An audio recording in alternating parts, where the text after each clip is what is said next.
great allergic greetings to you all.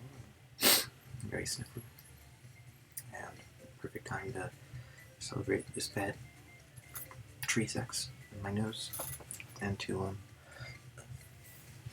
see what Jesus practical joke about. Word. So what settings do we do? Do this bit. And yeah. Ooh, I need to put a thing. Okay. This should be maybe this will be quick, we'll see. Wait.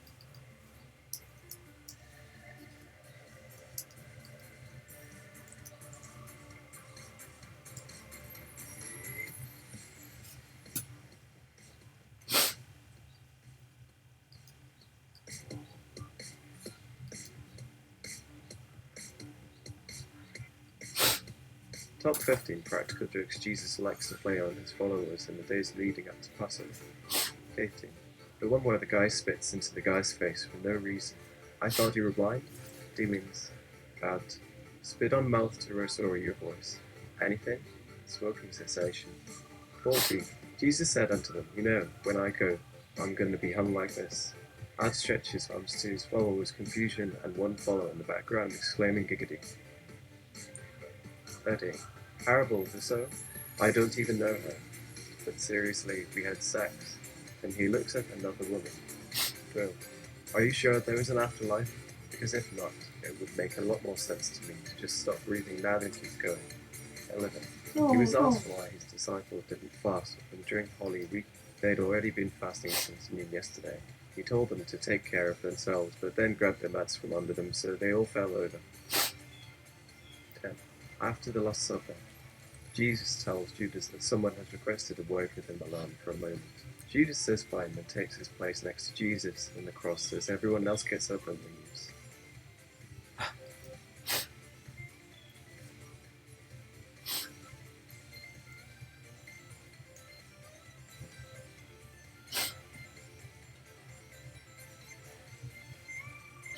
Then Jesus starts laughing uproariously and asks Judas what's so funny. Judas shrugs and goes back and sits down by himself and crosses his legs like always. 9. In response to Peter's request for directions regarding how he should live his life, Jesus replies, Well, you're pretty much screwed. You know you want to do everything wrong anyway. Just quit trying. Peter is known to have tried. 8. At Passover, while Jesus is explaining why he will be betrayed, he pauses briefly in the middle of speaking about bread to ask his disciples, Am I making any sense here? Did I mention my mother-in-law? Okay. You're gonna need to savor every word. So, you're right, you know. Speed will make you 72. Let's get 72 goes.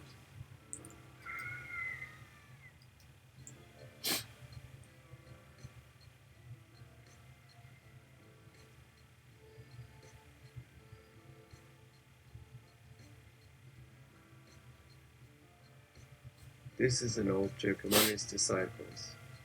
7. While preparing the Passover meal, Jesus makes the disciples wash their hands because he wants to show them that he does not intend to eat with them. But then he proceeds to get a bottle of wine out of the refrigerator and proceed to drink from it, with the disciples' eyes open. When they protest that they had already washed their hands, he explains, You were right. That was after we were finished eating. He then turns around and immediately forgets what just happened. 6. During the Last Supper, Jesus asks for a glass of water and instructs them all to raise theirs when he says, Now.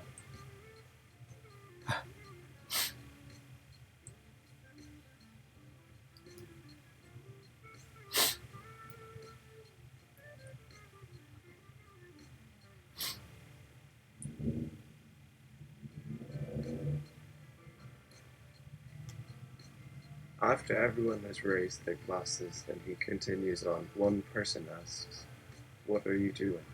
To which he responds, Oh, nothing. Nothing at all. 5. At a dinner party in Capernaum, Jesus drinks a cup of hot tea while sitting next to Peter. He sighs deeply as though about to speak, but remains silent for quite some time until finally breaking the silence by asking his hostess if she's ever considered remarrying. Peter is known to have tried. For one day in Jerusalem, Jesus is confronted with an adulteress who pleads with him, "Please don't kill me. I can see now how much God loves me."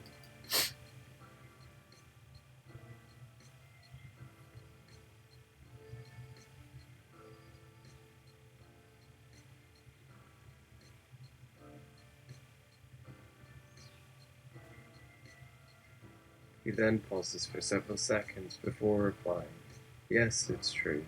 He really does love you very much. But still, God sent His only Son here so that we might know why not to murder people anymore." This was probably inspired by what John 8:3 actually says, but it doesn't sound nearly as funny when taken out of context. 20. In response to the Pharisees' claim that he is not from Galilee because he does not eat pork or shellfish, Jesus replies, "I am not talking about myself. I'm talking about you." 2. At another dinner party in Capernaum, this one hosted by Zebedee and his wife, Mary, Jesus again takes a long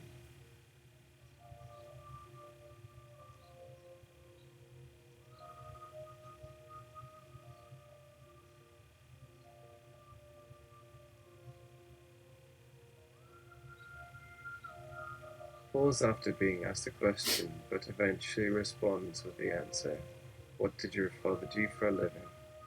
1. During the Last Supper, Jesus turns around in his seat and asks Peter if he has washed his hands yet. Peter admits that he hasn't, but then proceeds to wash them anyway, while everyone else waits. Then they all sit down at the table together without incident. After eating, Jesus gets up and goes outside for a stroll. Peter follows him and finds him standing on top of an apple tree washing their feet with mud while singing songs. He then realizes that he's just being pranked. Peter is known to have tried. Top 15 practical jokes Jesus likes to play on his followers in the days leading up to Passover. Now, let's see. Discuss. No.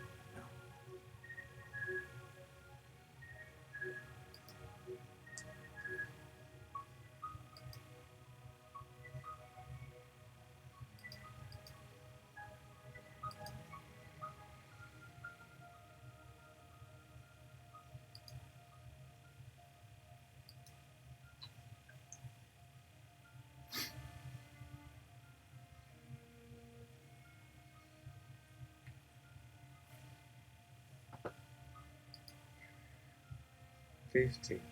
The one where the guy spits into the guy's face for no reason. "I thought you were blind." Demons. Bad. Spit on mouth to restore your voice. Anything? Smoking cessation.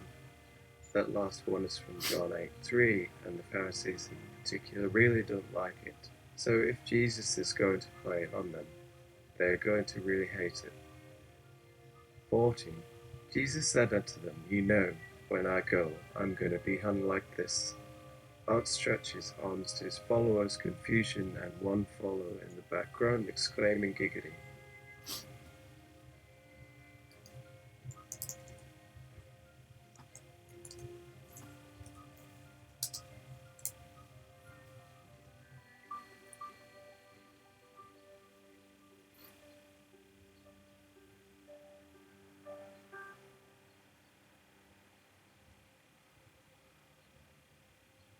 Nope.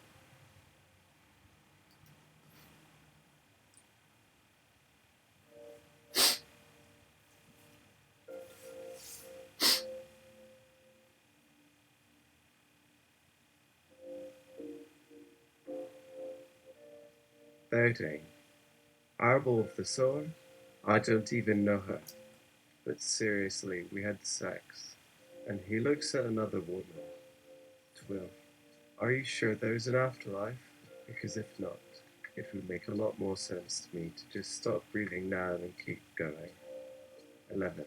He was asked why his disciples didn't fast with him during Holy Week. They had already been fasting since noon yesterday. He told them to take care of themselves, but then grabbed their mats from under them, so they all fell over. 10. After the Last Supper, Jesus tells Judas that someone has requested a word with him alone for a moment.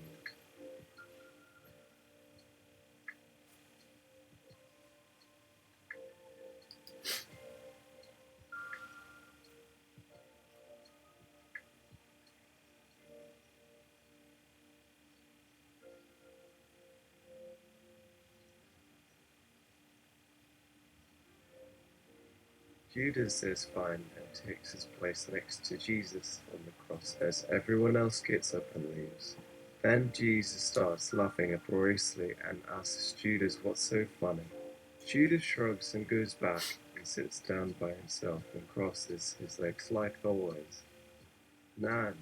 In response to Peter's request for directions regarding how he should live his life, Jesus replies, "Well, you're pretty much screwed. You know you want to do everything wrong anyway. Just quit trying." Peter is known to have tried. 8. At Passover, while Jesus is explaining why he will be betrayed, he pauses briefly in the middle of speaking about bread to ask his disciples, "Am I making any sense here?"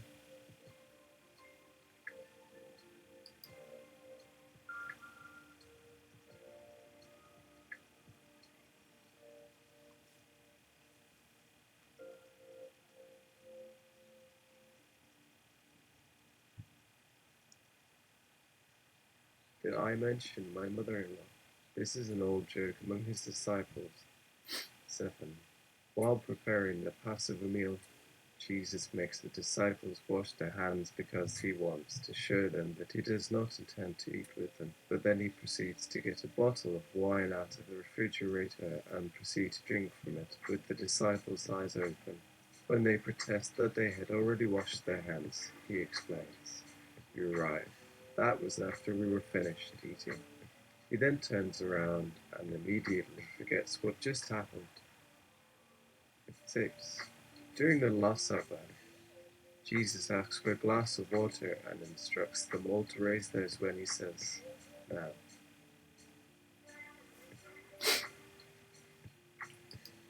Let's add some repetition penalty.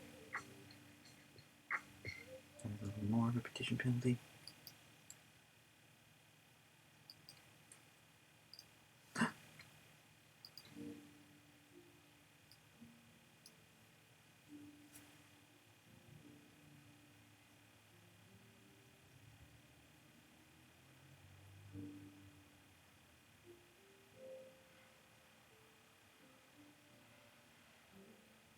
After everyone has raised their glasses and he continues on, one person asks, "What are you doing?"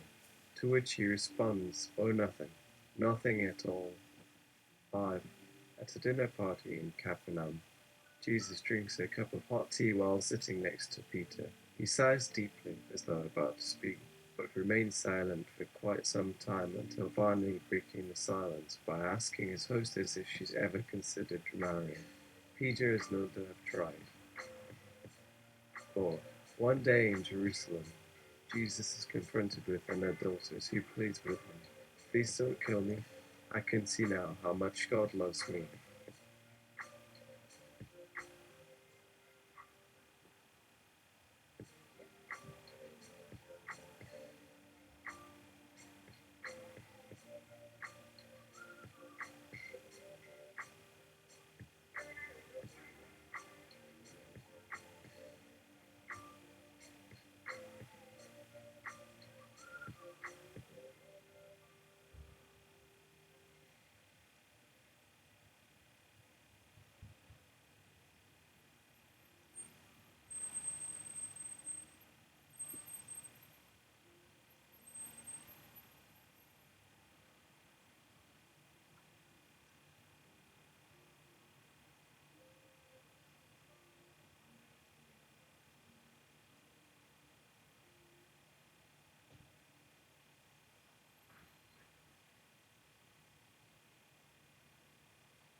Oops.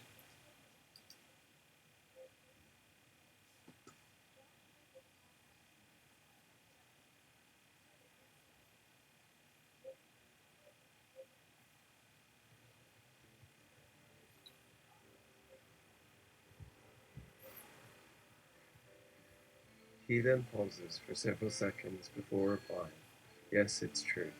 He really does love you very much. But still, God sent his only son here so that we might know why not to murder people anymore." This was probably inspired by what John 8:3 actually said, but it doesn't sound nearly as funny when taken out of context. Lily, in response to the Pharisees' claim that he is not from Galilee because he does not eat pork or shellfish, Jesus replies, "I am not talking about myself. I'm talking about you." Okay.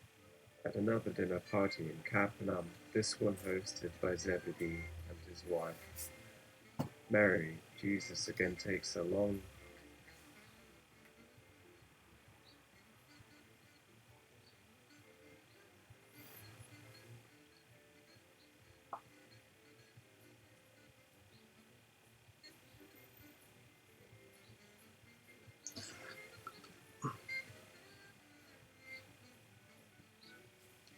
pause after being asked a question, but eventually responds with the answer, "What did your father do for a living?" 1. During the Last Supper, Jesus turns around in his seat and asks Peter if he has washed his hands yet. Peter admits that he hasn't, but then proceeds to wash them anyway, while everyone else waits. Then they all sit down at the table together without incident. After eating, Jesus gets up and goes outside for a stroll. Peter follows him and finds him standing on top of an apple tree washing their feet with mud while singing songs. He then realizes that he's just been pranked. Peter is known to have tried. Top 15 practical jokes Jesus likes to play on his followers in the days leading up to Passover.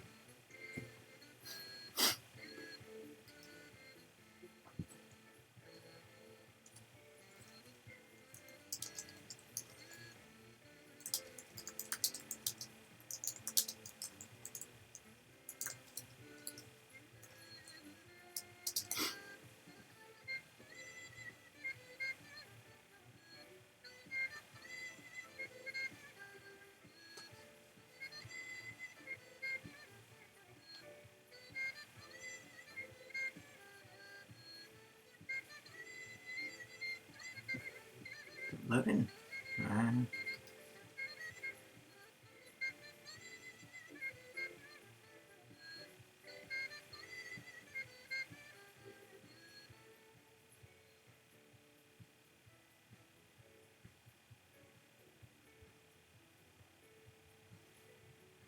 By Carrie Fisher and Bruce for lunch. 15. The one where the guy spits into the guy's face for no reason. "I thought you were blind." Demons. Out. Spit on mouth to restore your voice. Anything. Smoke and cessation. That last one is from John 8:3, and the Pharisees in particular really don't like it. So if Jesus is going to play it on them, they're going to really hate it. 14. Jesus said unto them, "You know, when I go, I'm going to be hung like this." Outstretches arms to his followers' confusion, and one follower in the background exclaiming giggity. 13.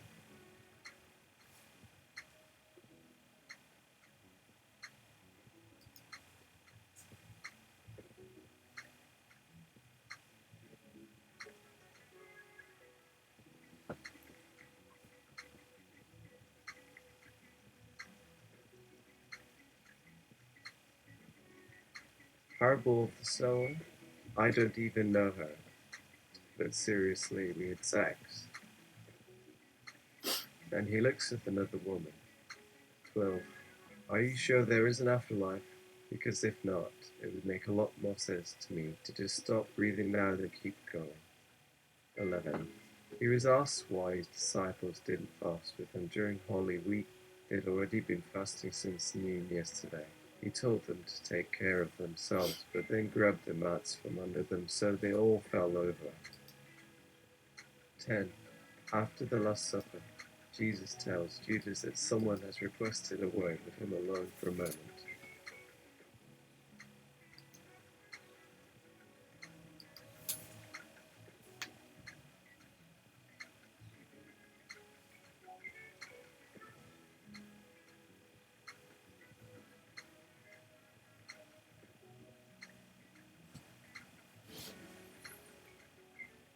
Judas says fine and takes his place next to Jesus on the cross as everyone else gets up and leaves.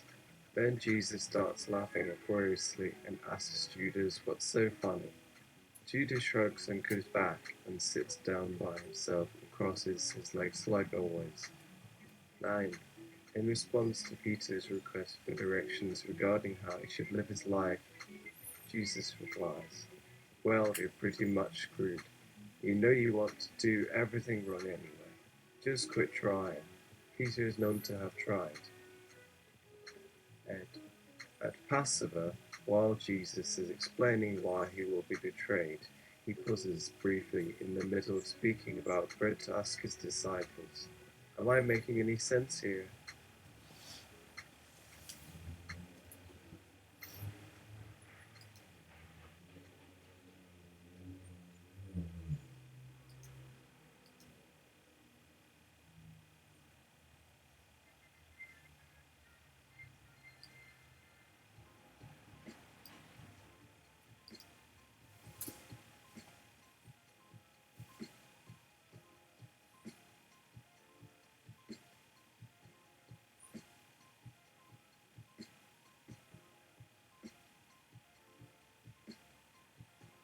Did I mention my mother-in-law?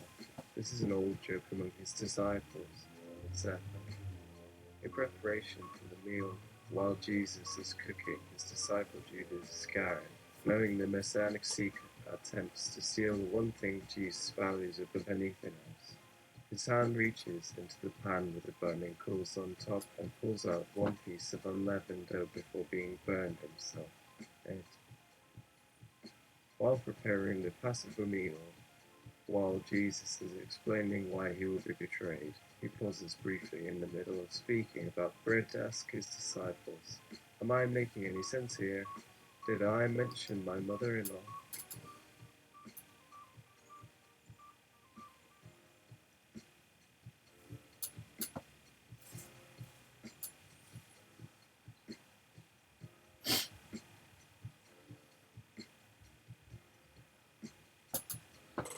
This is an old joke among his disciples. 5. During the Last Supper, while preparing a sacrifice to God, he breaks a jar containing a lot more than enough wine to use. 4. One day in Jerusalem, Jesus is confronted with an adulterous woman who pleads with him, "Please don't kill me. I can see now how much God loves me." He then pauses for several seconds before replying, "Yes, it's true. He really does love you very much. But still, God sent his only son here so that we might know why not to murder people anymore." 1. At a dinner party in Capernaum, this one hosted by Zebedee and his wife, Mary.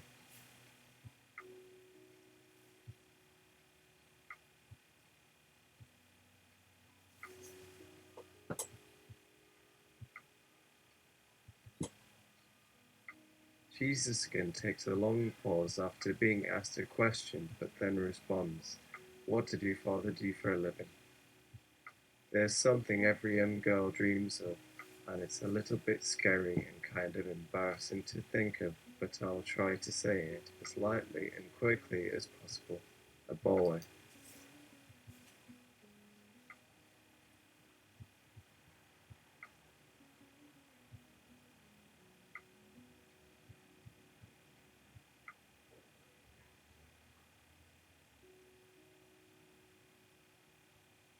Jesus again takes a long pause after being asked a question, but then responds, "What did your father do for a living?" It is well known that Mary's dad, Joachim ben Zakkai, was the Rishon Israel first Jewish teacher of Tiberias and a respected rabbinical scholar in his own right, having served as president of the Sanhedrin. On one occasion, he even had his student Jesus stand trial on charges of blaspheming Moses, resulting in a sentence of execution by stoning, but at the intervention and request of Herod Antipas, one of his other students stepped forward instead to say, "This man's name is Joshua, and he is described in 2 Kings as the high priest Jehiah."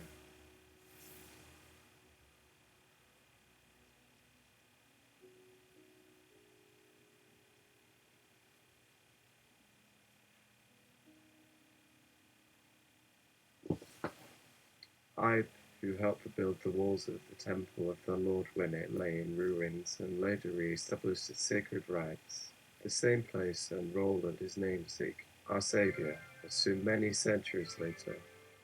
Top 15 things Jesus thinks of first and second when he opens a book, by Bruce Valanche, Carrie Fisher. 15. Front page of the paper. That's how it used to be back then. Every time you opened the newspaper, it looked just like that. Well, an article written for the benefit of non-believers, to prove to them that the world could end at any minute, and that nothing that happens today can really change anything, ever.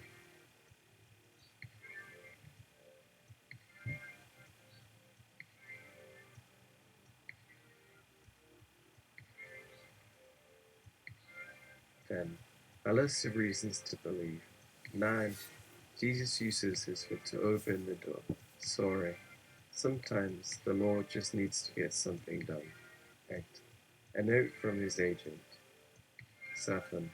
News about who's giving money to whom. 6. Information about who's died. Signed by his publicist, though. 5. Everything he wrote and read. We're not saying he's up to anything. He's just got a really good memory. 4. What to tell his friends if they call G. The story about the guy with 2 heads is totally untrue. It never happened. 3. When no one's believed him, yes, it all boils down to no evidence.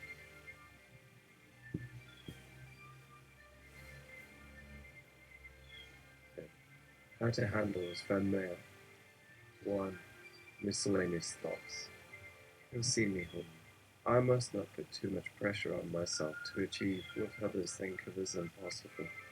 Top 15 ways Jesus loves to annoy his followers in the days leading up to Easter Sunday, by Bruce Valanche and Carrie Fisher. Valanche. 18.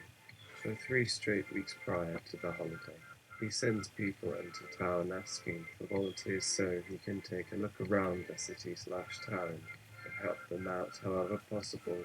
When the week arrives, he asks who wants to come along. When they say they don't know how to drive or that they don't have room on the car, his response is to give them each an envelope that contains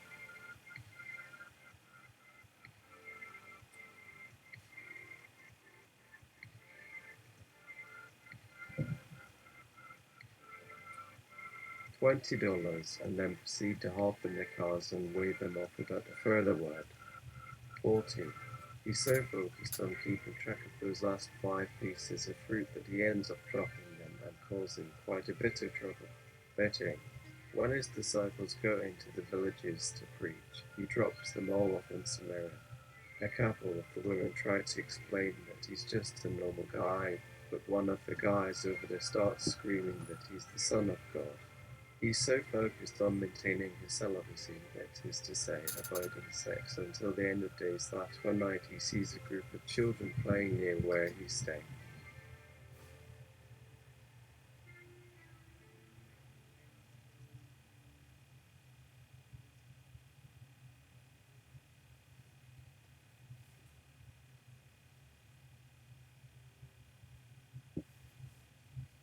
Instead of sending the kids away, he tries to teach them a song about how it's wrong to judge someone by physical appearances. They aren't buying it, and keep interrupting him, which is what ultimately causes him to drop it. 12. As his disciples are getting ready for the Last Supper, one of the guys brings Jesus some figs and begins slicing them up, almost as if the guy has no idea what kind of event it is. Carrie once heard a famous comedian make the observation, "I am a Jew from Nazareth. What the hell did you expect?"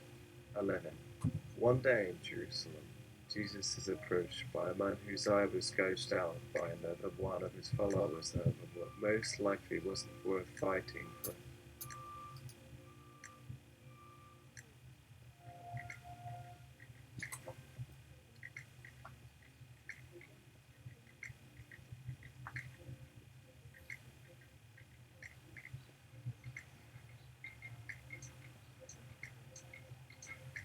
After seeing the disciples fell in such dire need, Jesus reaches inside his tunic, produces his coin purse, removes 10 drachmas, about 6 US cents, puts them in his palm and gives them to the blind man. Now go buy yourself a set of new glasses. 10. While telling his disciples about an upcoming encounter, he also mentions right at the start, but after making sure he won't forget it, that he plans to leave via the Jordan River. Not exactly subtle, and definitely not easy. 9. To avoid leaving anyone behind when walking across water, Jesus asks the crowd if there are any boats available, only to learn there are none because everyone is busy doing business during the festival season, which would have included not.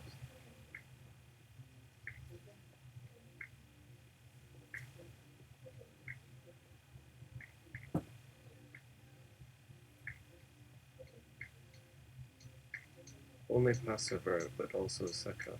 He finally decides to walk through the water holding onto some rope, but even then a few in his party still miss the boat, and some of his disciples approach him and ask whether the kingdom has already been established, to which he responds, "Well, I'm starting to see why everyone isn't believing me."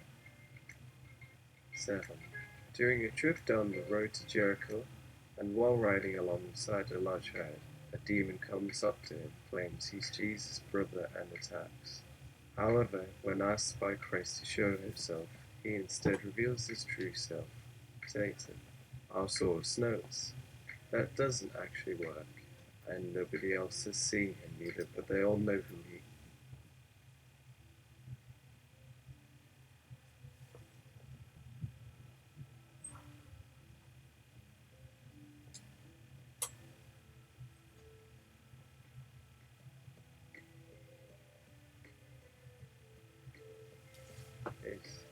But he was a pretty convincing actor at least.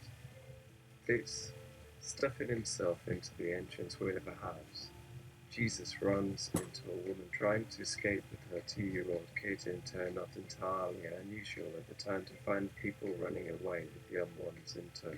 Our Lord's words, "Be careful, you're carrying him." 5.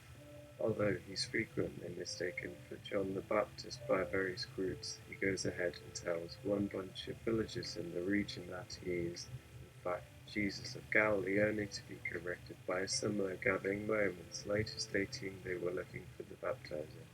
4. Our Lady in the neighborhood of a local rabbi who was married becomes enraged upon learning Jesus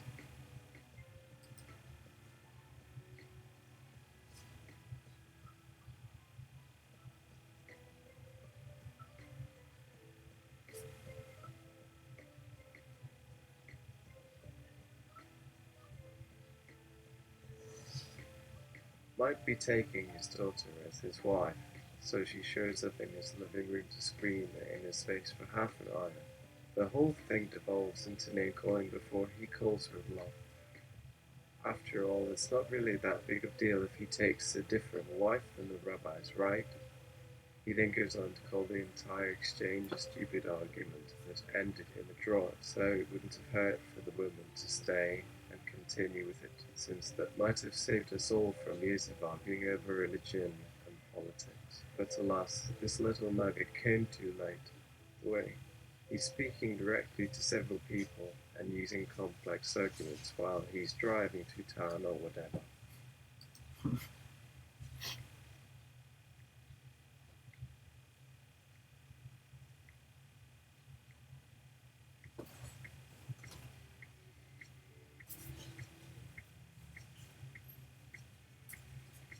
Even his family and friends sometimes can't understand the points he's bringing up, so one day after being called on by one of his listeners, he explains his thoughts and makes his point. Then the other guy says, okay, and he drives on. 2. Despite having gone on a great number of walks in the woods as part of his ministry, when told by the crowds that this particular spot is very special, he heads in a random direction. 1. When asked why he's performing miracles these days after spending more than 30 years in total silence before working magic like changing water into wine or restoring health, etc., his reply, because now my goal in life is to spread the word.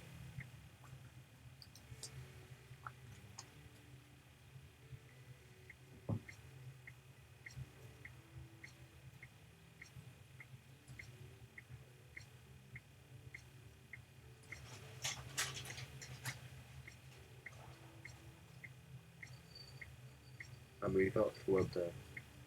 Top 15 Ways His Death Affected History by Bruce DeLunch and Carrie Fisher. 15.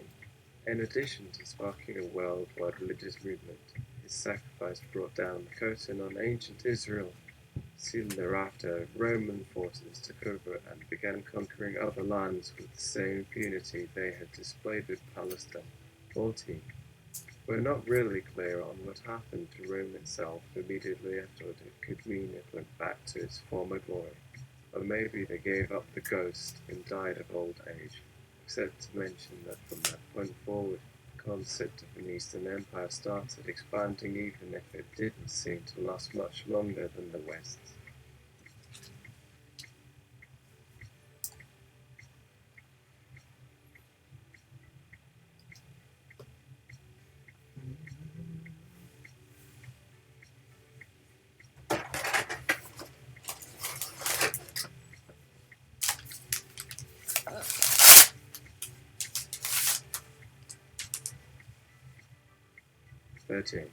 For many centuries, Christianity grew rapidly all over Europe and beyond.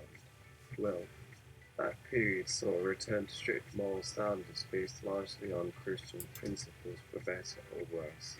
Conversely, there seemed to be a surge in scientific exploration, travel, and discovery, and in the end, the Church's influence waned. 11. There are no accounts of his mother's passing from our sources, but his brothers do make a brief appearance. 10. Joseph's son Jacob died in 1799 on the anniversary of both Mary's and Jesus' deaths, and he made a direct visit to his tomb. 9. Since Herod knew about the baby's birth since, among other things, he said he wanted to kill him. He must have learned something of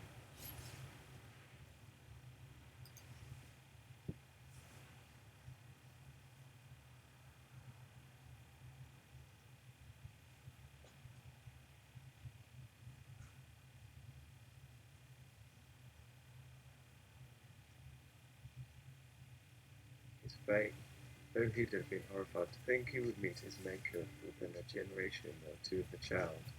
It may have played a role in the subsequent decision to murder hundreds of Jews who lived outside Judea at the time. 8. Jewish. According to the Old Testament account of his birth, the Gospels differ slightly here and claim that she bore him alone, and his own words, as recorded by Mark 2.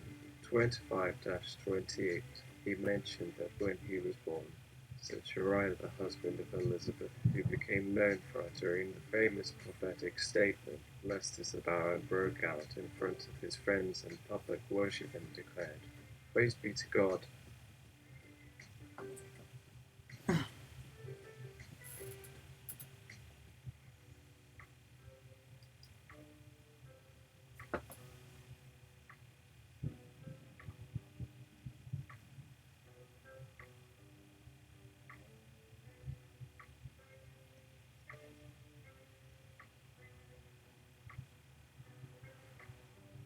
Yes, I say to you that the infant to whom that woman has given birth is the Son of God.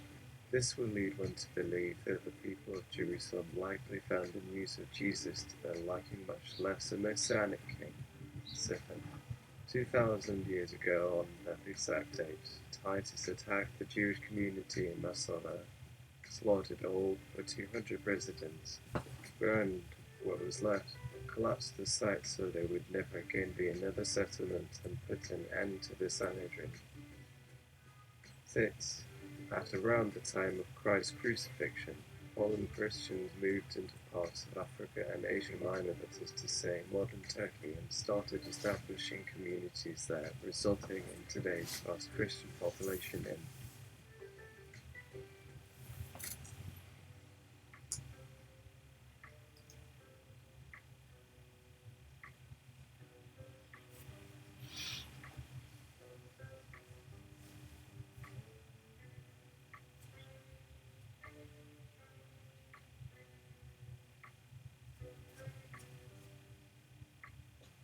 the world, not just the us and the tradition some would argue misguided of killing the elderly and sick in order to make way for more deserving members of society.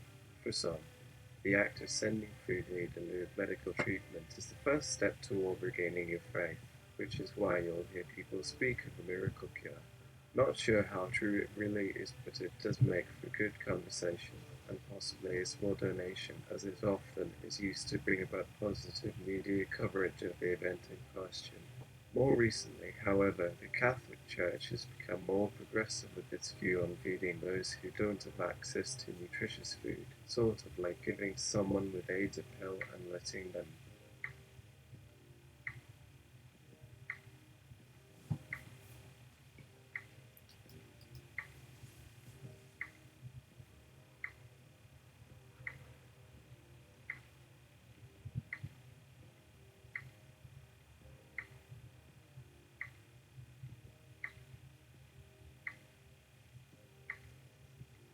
die. Teaches has lashed itself. I, 2nd century Cecil, the rise of Gnosticism, would maintain that there is a fundamental difference between the spiritual essence that created the universe and everything else, including Jesus, and that he, along with the rest of us, are part of the physical plane. It should go without saying that the belief that he was not human, but rather divine, and the notion that only certain people are entitled to knowledge about his true nature cause considerable problems. For, although there is debate on whether it ever actually happened, early Christian writings suggest a female leader named Priscilla coerced the Emperor Claudius into putting forth laws limiting the status of women during this period.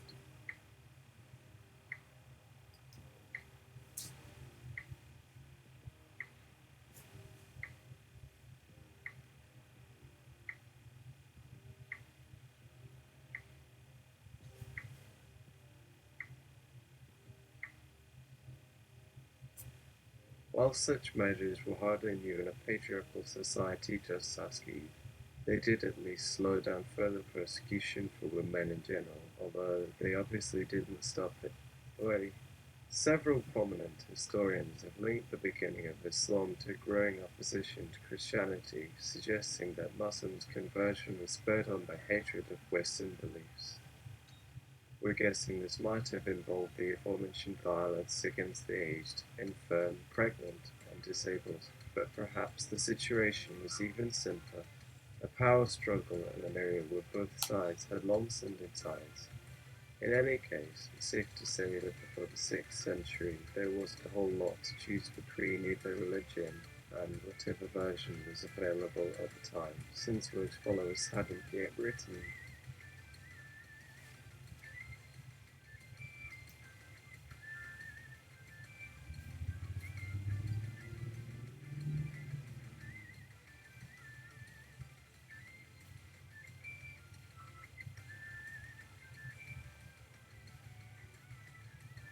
Anything done, and thus couldn't be so easily separated.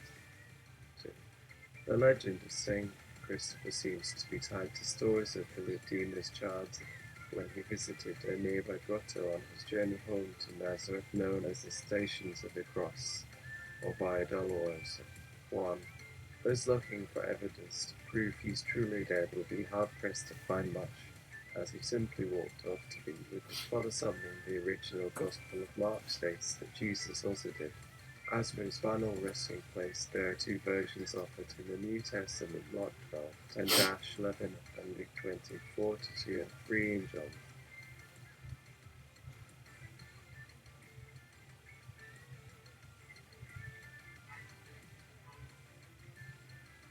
Some insist he ascended into heaven while others maintain he was inside a cave under the hill in Galilee. I'll take on it. If he doesn't want to talk to us, that's fine. It's not up to us to press for answers.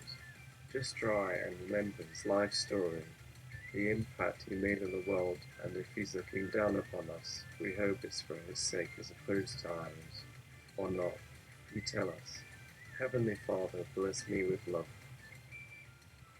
Top 15 reasons everyone thinks the Messiah would save us from ourselves when he finally decides to come back and rule Earth as a benevolent dictator.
By Carrie Fisher and Tate Notara. 15. A very few of the chosen ones or chosen people, if you prefer, have managed to remain uncontaminated by sin throughout history and will therefore serve as a template for every man, woman, and child from here to eternity. 14. Because he's going to do it after the apocalypse anyway, and he's already done his part. The earth needs to change its ways, not him. 13. Even though he forgives sinners of their transgressions, including Judas himself, they must still suffer the consequences of their actions. Also, to avoid being thought of as an elitist, they need to apply these lessons to themselves too. They won't listen otherwise, and then they're more likely to join him in the hereafter than get him.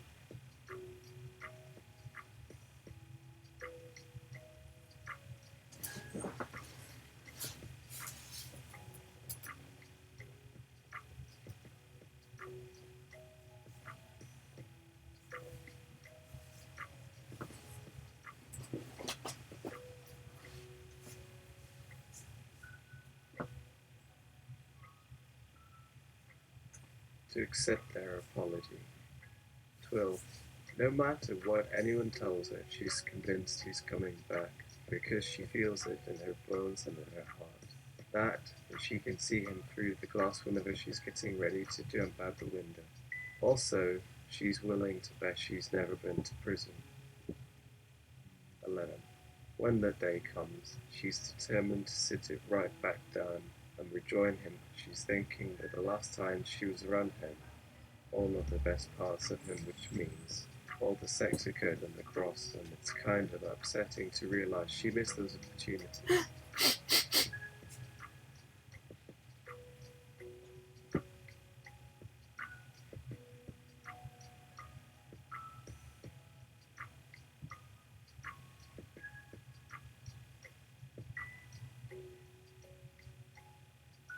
This one, incidentally, is a strong argument for the fact that a person's body isn't capable of experiencing pain until approximately age 50, and that the majority of people over 30 are lying. Then, she knows that he's real. That's a start. But, unlike many of the faithful, she believes in his divinity and his presence on earth, but not necessarily in a literal sense. Then again, you could say the same thing about other deities like Shiva and Buddha, but oh well, you know how some people are. 9. And if that's true, she's got all kinds of ideas on what the future holds, from ruling alongside him to spending decades raising children who will help her build the next stage of civilization, and who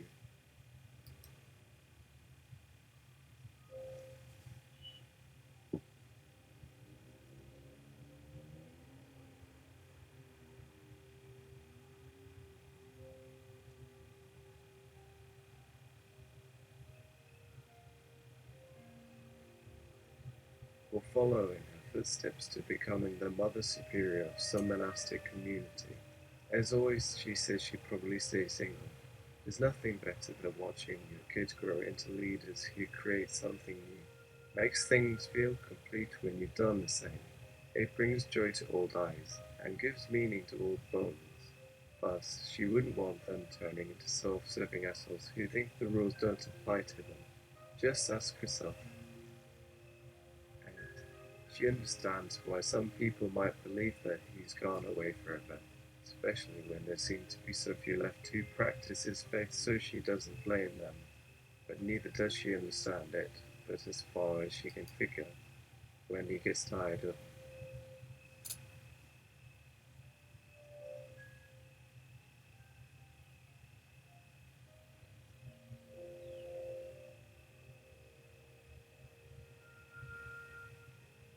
playing the fool, he just goes to another planet to live with the rest of his tribe a million years ago.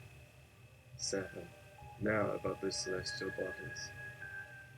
Okay, so maybe no more solar flares, and the oceans might calm down. The sun might warm the land, but only where it shines directly. The tides might subside, but that would be nice because the coasts tend to erode quickly. Maybe the dinosaurs could come back, except with a bit of work the fossil record suggests the sea level rise and climate shift pretty much killed them off instantly, but there was apparently enough of them living in California that, if they returned, they'd acquire the food supply even if they did look a little weird.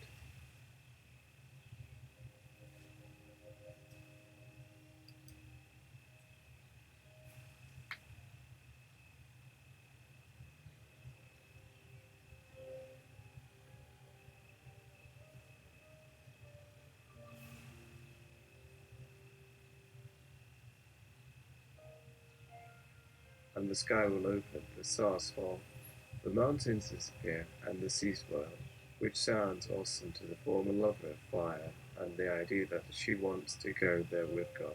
And B, the atmosphere of Mars is mostly composed of oxygen, no carbon dioxide, which is good for the respiratory system, appeals greatly. So does the absence of mosquitoes, which have taken a toll on the health of the two now three remaining survivors of the series, the fourth having passed on a short while back. They are waiting to see which way the winds blow before making any decisions, but the signs have seemed favorable lately, or at least not unfavorable, and they have to keep the lighthouse operational, of course.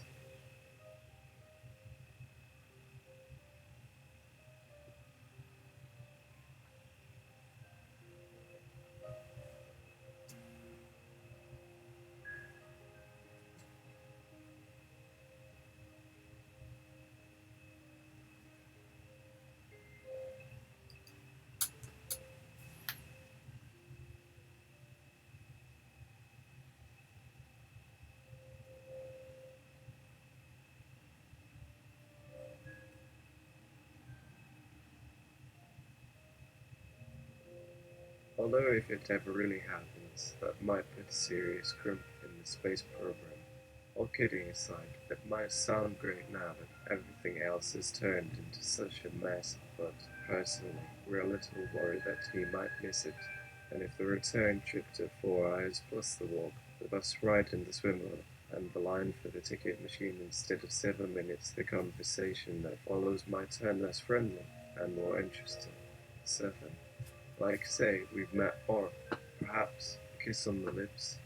We've tried to make this section as vague and non-confrontational as possible to give the readers an opportunity to dream big and consider a number of different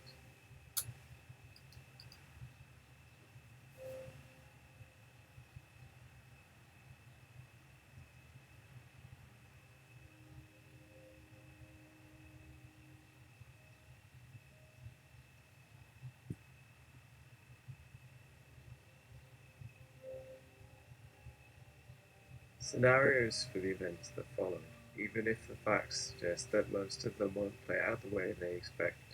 Although, with a name like Christ, it's safe to assume this won't end well for the first couple of dozen, much less the second half century. Not to mention, we've already suggested that he may show up in disguise. Then again, this is a guy who created the universe and watched it die. Why should he worry whether his audience recognizes him? But the truth remains. It's highly unlikely that even a small portion will. 6. But seriously, if he did return as described above, there are some obvious challenges for everyone involved.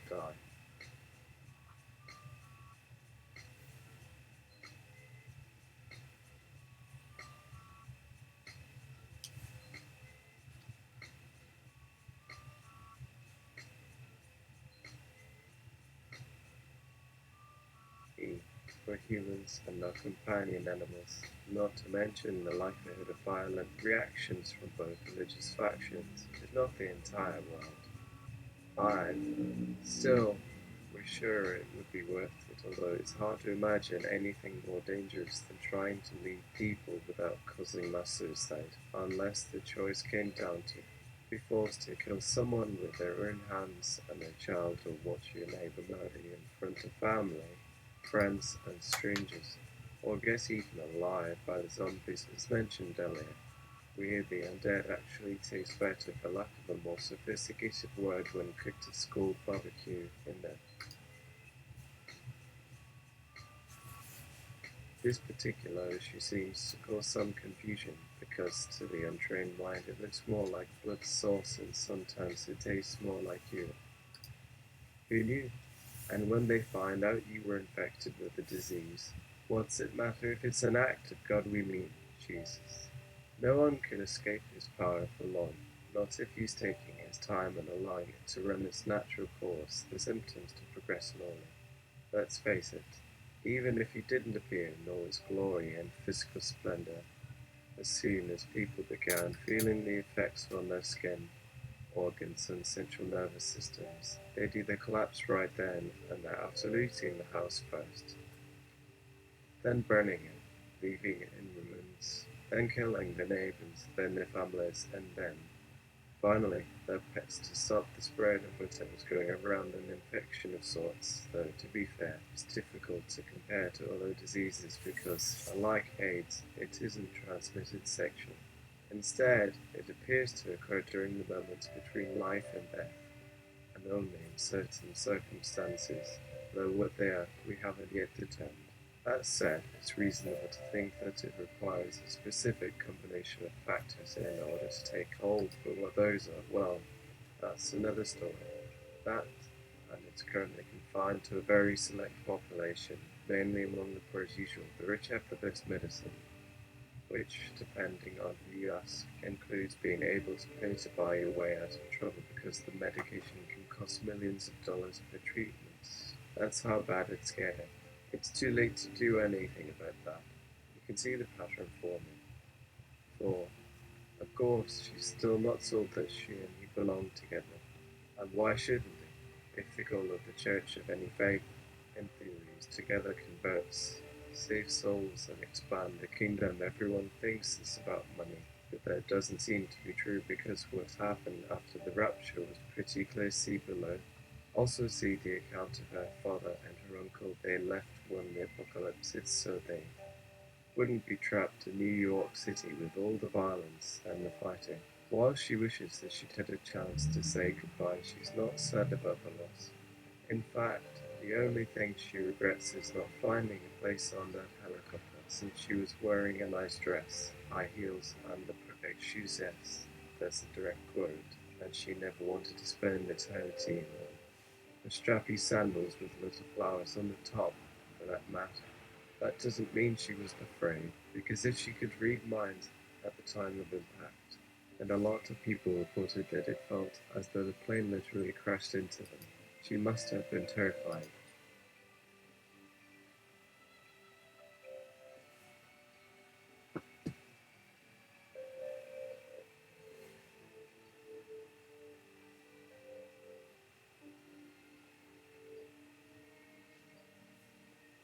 If that was the case, how does she explain the flight attendant who claimed to have seen she fly through the window of the aircraft to safety? It's beyond the realm of possibility that she was inside that day, so obviously she couldn't have survived. And the woman's son died. He was supposed to have gone into hiding. She used to work with his parents on, rather, the mom, who she worked with on and off for many years through a temp agency, where she eventually learned the truth about that. At least some of it. That man had cancer, and the pain was so severe, her words, that, before the crash, he chose to use his gift to push away those thoughts until the moment he needed them most.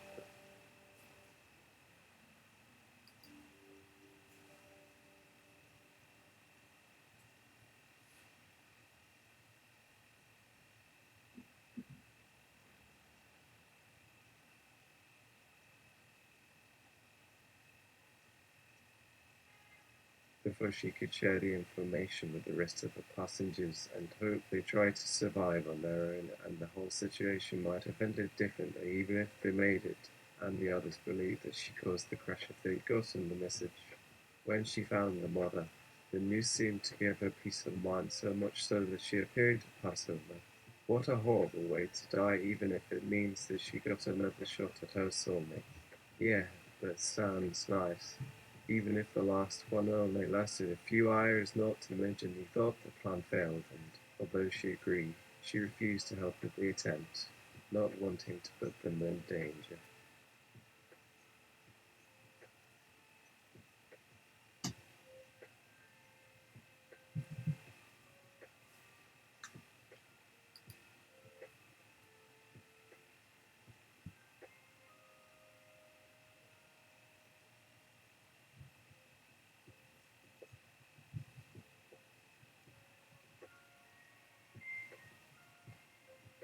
She knows it sounds strange, even crazy, especially when the facts remain buried. The evidence has been removed though, thanks to modern technology. The photos have resurfaced, showing him sitting next to a pilot, along with two others, no doubt the two crew members, which would support the argument that he himself was responsible for creating the illusion of the presence of the First Lady of the United States.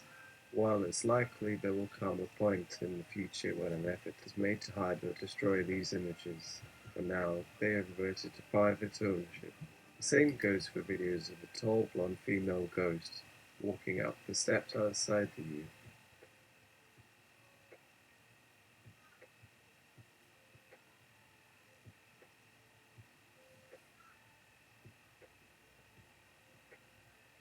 As Capitol building just prior to the arrival of the president at this writing. Several major media outlets claim to possess proof that it's really a member of the British royal family returning to haunt Washington, D.C. one last time. How appropriate. However, it's probably someone else, an actor paid by the production company to make it look legitimate. Also, the story is related to an apparent apparition sighting in Philadelphia featuring an old friend of hers and a good-looking doctor with dark hair and blue eyes who seems to want something from her. Other reports tell of similar experiences, once from Canada and South America. However, it's hard to believe the spirit of a person can exist long past death and certainly while remaining unchanged.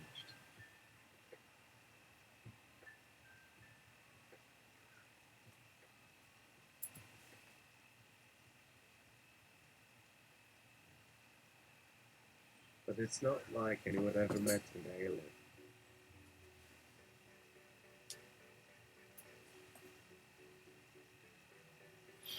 Hmm.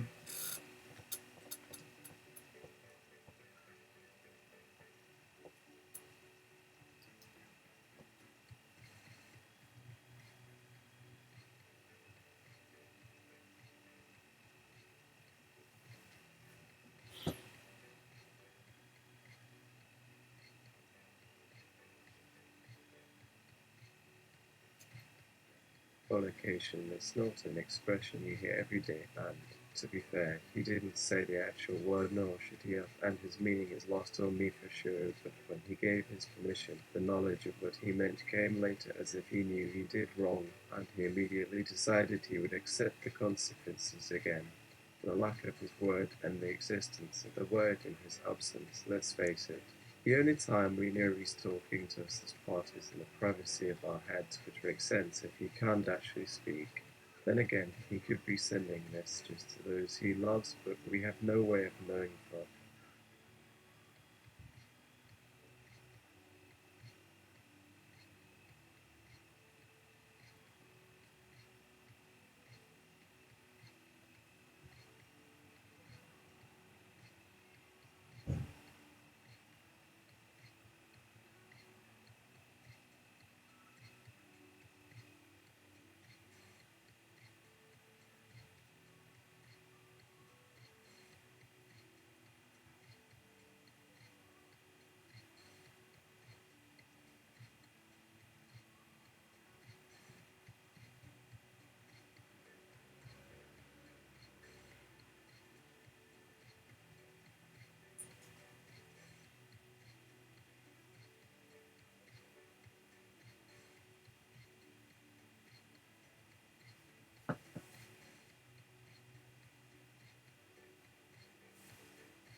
Oh, yeah. Sorry, I'm attending to a wound.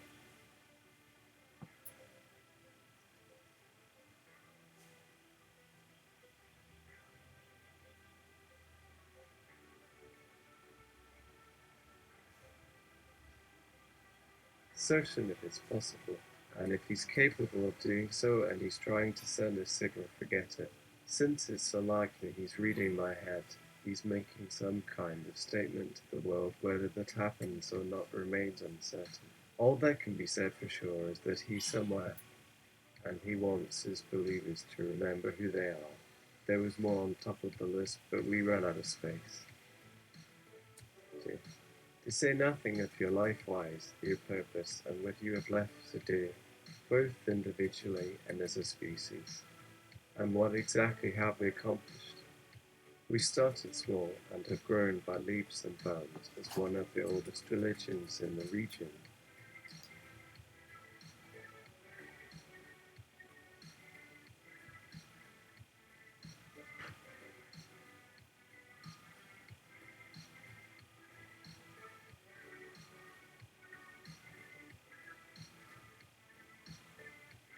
Perhaps we have become a problem. More than that, if it continues unchecked, we have the potential to ruin everything. While I'm still committed to saving the entire planet, the Church has also shown itself capable of being the enemy of its neighbors as well. Is it time for change? You bet. Well, if not now, then soon. That won't happen without action on our end, a shift in leadership, a call for unity, reforming the system to create greater access with increased resources for all, providing assistance for those among the ranks with a disability, mental health problems, drug addiction, giving the non-believers equal standing once. As the first man or woman of the earth, she sat at the pinnacle.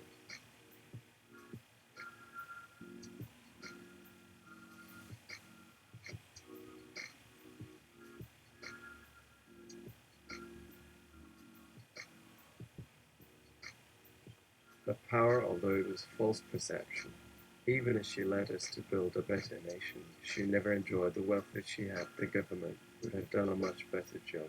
And why does God always seem to turn against women in times of great distress? Not only was Mother Teresa demonized for her humanitarian efforts, her followers were forced to stand at attention standing room only during her funeral. Since they could not fit inside the chapel, the priest finally announced that a line stretched down the block and that they could return on Monday. I imagine they looked at each other. There was only one choice. Given that the hospital could only hold 10 people at a time, it was like they could leave the building. They tried, taking advantage. But the open door at the front, usually for quick escapes, what they wouldn't have understood until it was too late was that they only left their bodies behind where they remained until they could move on, the ones able to experience the joy of new beginnings. Although a lot of people, including the police, claimed it was a miracle, including the nurses, a nurse with 3 degrees, one with a specialization in emergency medicine, the others focused on critical care, all of them eager to write it off as coincidence. Because if they believed otherwise, they might have to take a closer look at themselves, or how often they ignored what was around them, even though she was right there, watching.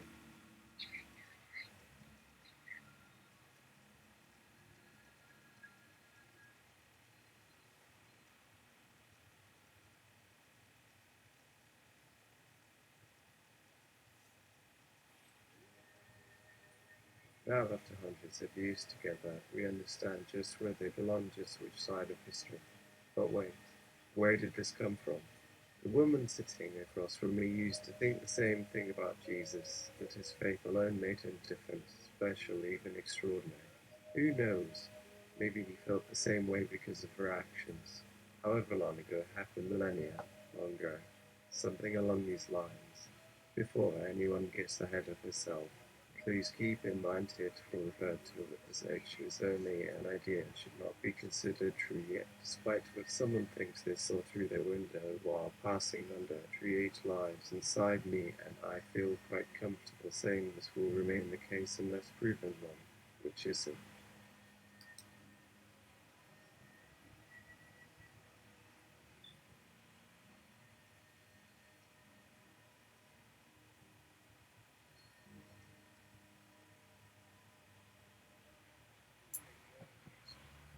Is going to happen? No matter the evidence presented to me, no amount of rationality can shake my belief because the answer is already written, engraved into stone, sealed tight within my skull, immovable, yes. Even if everyone else finds another place to put it underground, deep enough below ground to escape detection, although many would likely agree that it exists beneath the soil, beneath the sea, possibly deeper. Huge vaults exist in secret locations everywhere, hidden away by powerful organizations, built for specific purposes, only discovered once in a lifetime or century, depending upon the nature of the items, sometimes multiple instances within the same country, many of which contain priceless relics, treasure troves, something the church hasn't.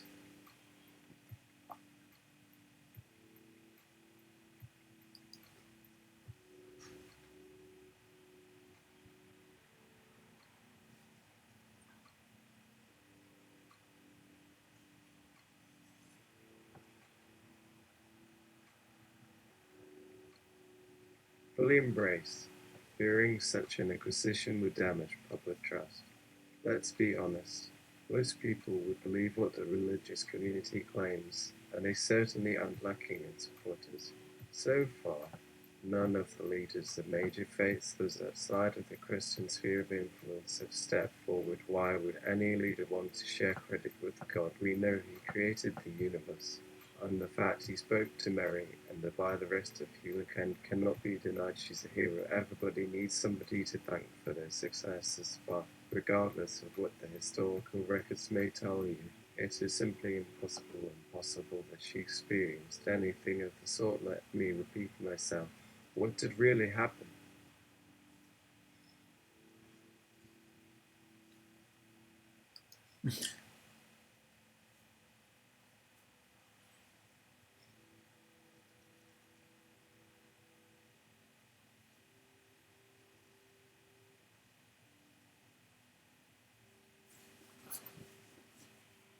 How did the birth story evolve?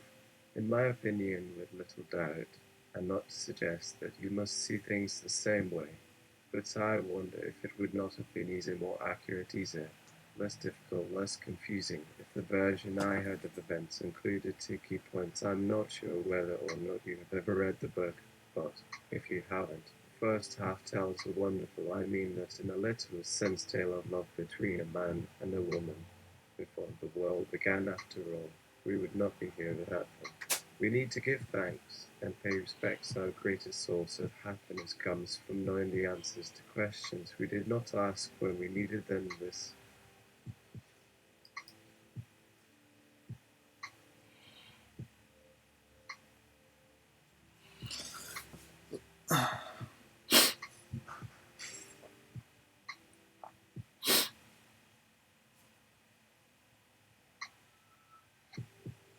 is our daily reality as humans. At least I thought it was until I received the message and my thoughts quickly changed. Why would I seek the company of so-called sinners, despite what they do to my body? How can you accept me? Allow yourself to accept me, a former sinner, but one who has recently returned home back to the path He showed me. Yes, I agreed with my sister, and so has father. It seems I have much to learn, she said, looking up. In what ways is he like our father? Not exactly. I told her about how I found him speaking to me, asking if I wanted to meet Maren again, only this time I took it as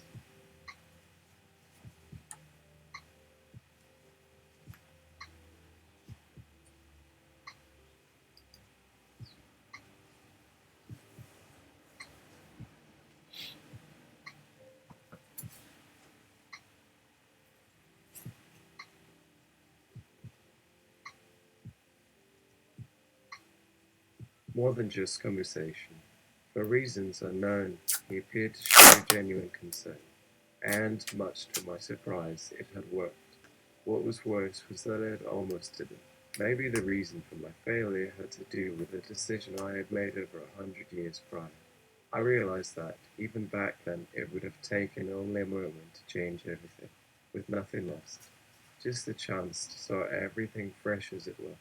Then, a few days later, as it became obvious the person hadn't materialized, I had let go. Nothing more to gain. Yes, I would never forget. However, at the time, it seemed appropriate, since there was very little for the Lord to teach.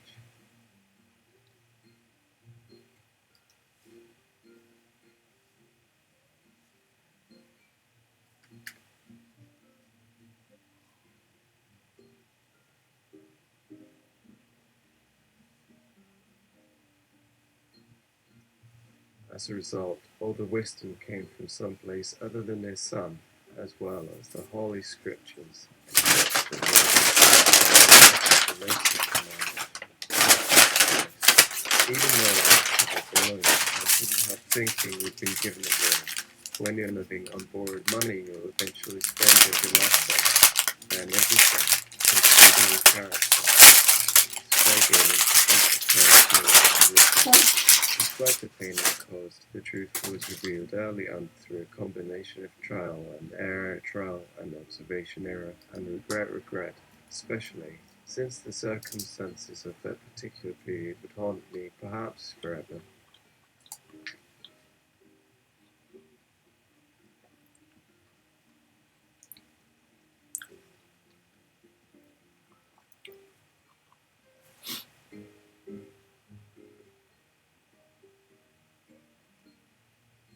One, to assume authority.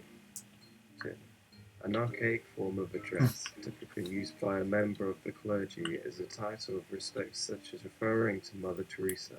This word, incidentally, refers to the highest order of Catholic priests, not to be confused with a certain organization, also known as a religion, that believes a singular entity speaks for all, having access to greater powers when, in actuality, the real God would find this view extremely offensive, definitely too strong, if possible.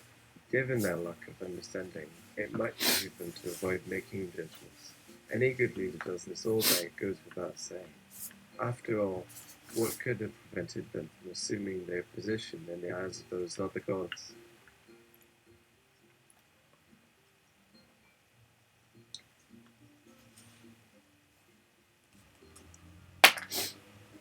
Okay. That's enough.